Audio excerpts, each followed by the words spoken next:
Assalamualaikum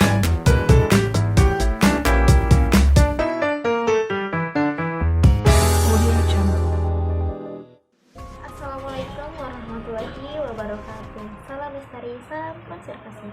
Perkenalkan, nama saya Haliso. Saya dari jurusan Pendidikan Biologi angkatan 2021 dengan NIM 2224210017. Gimana nih kabarnya sahabat biologi? Alhamdulillah ya, tentunya baik.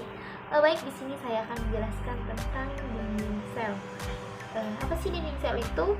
Dinding sel termasuk dalam organel sel yang sangat penting dan hanya terdapat pada tumbuhan jamur, alga, dan bakteri.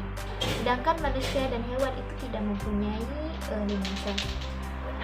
Terus adanya dinding sel memungkinkan makhluk hidup baik itu tumbuhan hingga bakteri dapat membantu pertumbuhan dari makhluk hidup tersebut.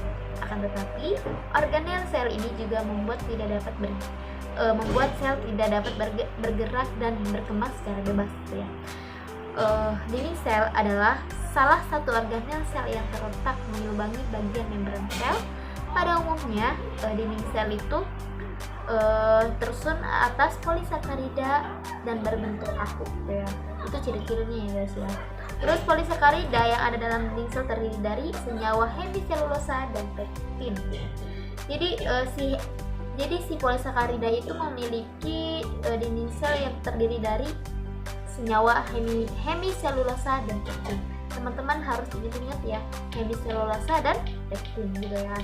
Terus adapun ketebalan atau ukuran dinding sel pada setiap makhluk hidup itu berbeda-beda teman-teman nih. Hal ini karena disebabkan oleh kandungan lain yang ada dalam dinding sel makhluk hidup tersebut gitu. Contohnya nih, pada sel parenkim mempunyai dinding sel yang tipis gitu ya. Sedangkan sel silem dan epidermis gitu ya mempunyai dinding sel yang tebal gitu ya teman-teman ya. Terus sebelum membahas lebih lanjut nih tentang fungsi dinding sel, sebaiknya terlebih dahulu memahami apa saja jenis dinding sel yang mempengaruhi fungsi dari dinding sel tersebut ya teman-teman. Yang pertama itu dinding sel primer. Apa sih dinding sel primer itu? Dinding sel primer adalah dinding sel yang tersusun atas selulosa dengan kadar jumlahnya sekitar 9 hingga 25% gitu ya teman-teman. Tidak hanya selulosa, dinding sel primer juga mengandung hemiselulosa, pektin, dan masih banyak senyawa lainnya. Terus selulosa pada dinding sel primer mempunyai mikropidi, yakni serat panjang yang memiliki sifat kerenggangan yang sangat kuat teman-teman. Terus dinding sel primer banyak ditemukan pada bagian sel muda yang mengalami pertumbuhan, misalnya nih pertumbuhan di sel kolenkim dan parenkim gitu ya teman-teman. Yang kedua itu dinding sel sekunder. Berbeda nih dengan dinding sel primer. Dinding sel sekunder banyak ditemukan dalam sel dewasa nih teman-teman. Jadi perbedaannya itu kalau misalkan dinding sel primer itu tersusun dari selulosa dan mengandung hemiselulosa ya teman-teman. Sedangkan sel sekunder itu sel yang ditemukan pada sel dewasa gitu ya teman-teman. Terus dinding sel ini terbentuk dari bagian dalam dinding sel primer gitu. Jumlah kandungannya juga lebih banyak, yakni 40 hingga 45% gitu ya teman-teman. Terus selain itu juga mempunyai kandungan zat lignin yang bersifat kaku dan keras. Semakin dewasa sel tersebut, maka sel akan meninggal dinding sel yang kaku dan keras tersebut gitu teman-teman. Biasanya nih proses seperti ini terjadi pada sel silem yang ada pada tumbuhan gitu teman-teman. Untuk selanjutnya yaitu lamela tengah. Apa sih lamela tengah itu? Pasti teman-teman juga pada belum tahu kan. Jadi lamela tengah itu sel tumbuhan tetangga yang menempel pada sel di samping atau berdekatan dengan melalui lamela tengah gitu tuh.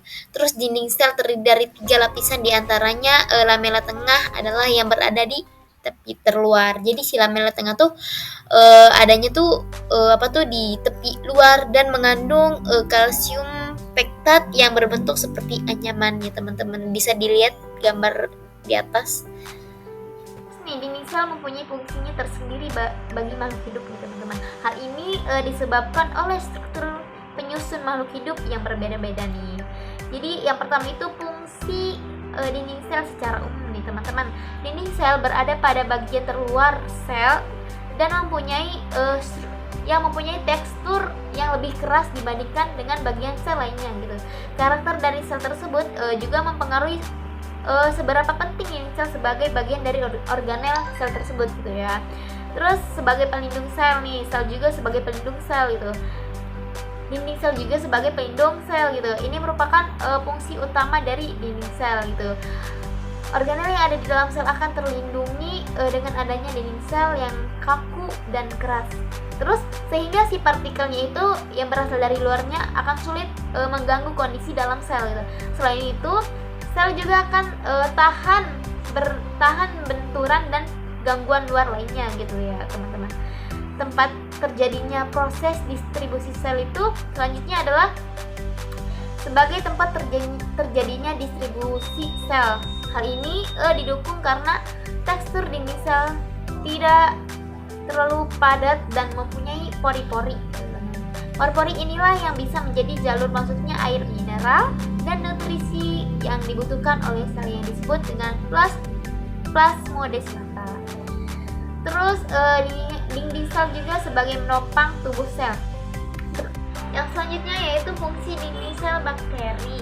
Nah, bakteri sebagai makhluk hidup yang juga mempunyai dinding sel membutuhkan organel ini karena mempunyai sitoplasma. Membran sitoplasma yang ada di dalam sel bakteri harus dilindungi agar tidak terjadi gangguan dari luar gitu ya.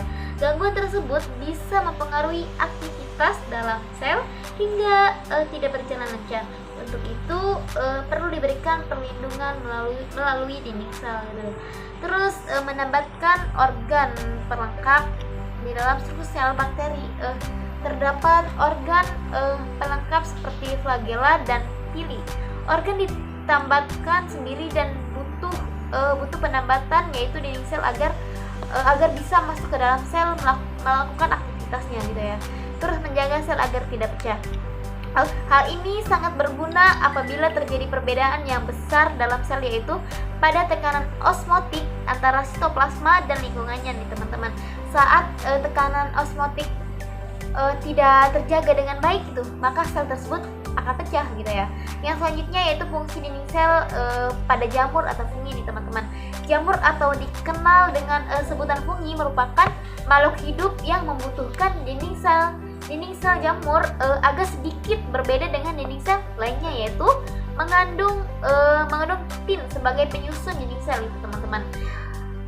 Terus bagi fungi, dinding sel juga berfungsi untuk sebagai penghalang struktural gitu teman-teman. Terus maksudnya ini hampir sama dengan fungsinya sebagai pelindung teman-teman.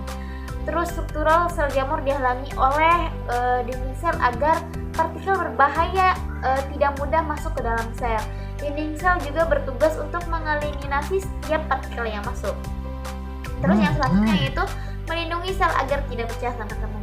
Sama halnya dengan sel bakteri, tekanan osmotik antara sel lingkungan terus dijaga tetap seimbang agar sel tidak mudah pecah gitu. Fungi atau jamur juga harus dibantu dengan dinding sel yang dimilikinya teman-teman.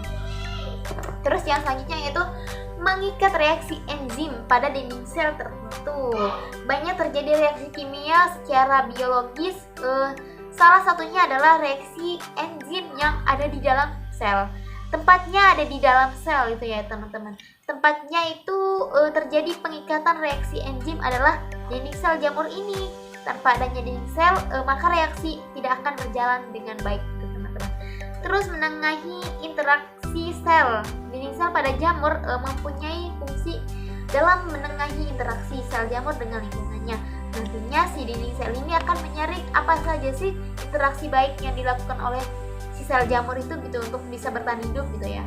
Terus yang selanjutnya itu fungsi dinding sel pada alga nih teman-teman.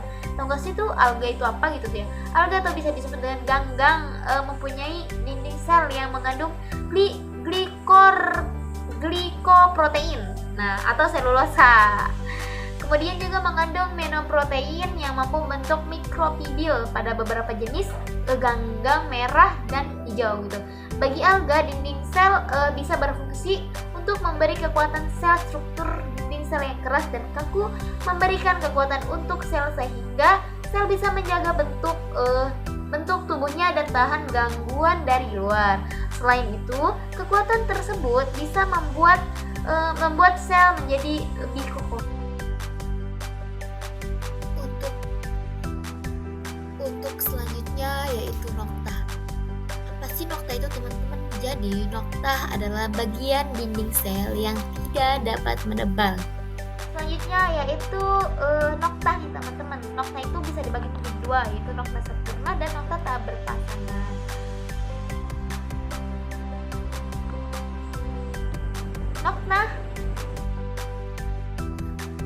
Nokta sempurna atau berpasangan yaitu nokta yang terdapat pada sel yang berdampingan dan masing-masing mengadakan penebalan dinding yang sama. Terdapat pada dua sel yang sejenis. Yang selanjutnya nokta tak berpasangan atau nokta setengah sempurna, yaitu nokta yang terdapat di antara dua sel di mana penebalan dinding masing-masing sel tidak sama tebalnya, dijumpai pada dua sel yang berdampingan tetapi tidak sejenis, misal sklerenkim dan parenkim.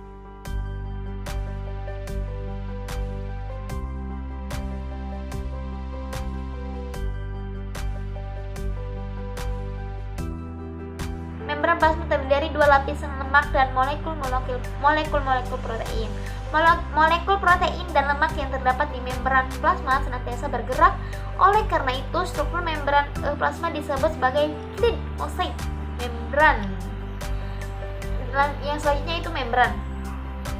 Fungsi membran plasma sebagai tempat keluar masuknya ion, molekul, dan senyawa, untuk memisahkan bagian sel dari lingkungan sekitarnya, untuk melindungi organel-organel di dalam sel, diantaranya dinding sel yang mengalami penebalan terdapat bagian-bagian tertentu yang tidak ikut penebal yang disebut nokta. Di dalam nokta, kadang-kadang dijumpai plasmodesmata yang berfungsi untuk meneruskan rangsang dan makanan dari satu sel ke sel yang lain. Itu pasti ada timbul pertanyaan nih, ketika dinding sel terbentuk pada sel tumbuhan, ya? Di sini saya jelaskan nih. Sel tumbuhan berasal dari pembelahan sel dan dinding sel terbentuk selama fase sitokinesis, di mana partisi baru dibangun antara dua sel anak yang akan dibentuk. Dalam pembentukan dinding sel, dinding pusat sel harus dibentuk di antara dua sel anak yang membelah sebagai sel sangat kaku. Kontraksi cepat tidak mungkin. Oleh karena itu, pembentukan pelat sel terjadi di tengah selama fase profase metafase sebelumnya, yang dikenal sebagai sitokinesis, teman-teman. Terus ada lagi nih timbul pertanyaan nih, apa yang dibutuhkan untuk pembentukan dinding sel pada tumbuhan? Nah, yuk apa nih? Dinding sel pada tumbuhan terdiri dari 3 komponen utama: kalose, selulosa, dan hemiselulosa. Komponen-komponen ini diikat bersama oleh zat yang disebut pektin. Pektin diidentifikasi sebagai polimer gula dengan sifat lengket, gitu teman-teman. Terus komponen yang diperlukan untuk pembentukan dinding sel adalah sebagai berikut nih teman-teman. Pokoknya ada nih, saya akan jelaskan. Yang pertama itu selulosa. Selulosa ini ditetapkan sebagai rantai gula yang bertindak sebagai penguat utama untuk dinding sel. Selulosa diatur dalam bentuk balok kuat di dalam dinding sel yang disebut mikrofibril. Mikrofibril ini bertindak sebagai tulang punggung dinding sel itu. Yang selanjutnya itu pektin. Ia bekerja untuk menjaga komponen dinding sel terikat satu sama lain dan membantu dalam perpanjang dinding sel gitu. Yang selanjutnya yaitu hemiselulosa. Hemiselulosa ini bercabang untuk menghubungkan balok selulosa dan sebagian besar dikelilingi oleh string pektin untuk memastikan jaringan string didirikan gitu ya teman-teman. Yang selanjutnya yaitu protein. Ada berbagai protein tersebar yang membantu dalam pembentukan dinding sel. Mereka membantu dalam mengubah bentuk dan memfasilitasi pertumbuhan dinding sel.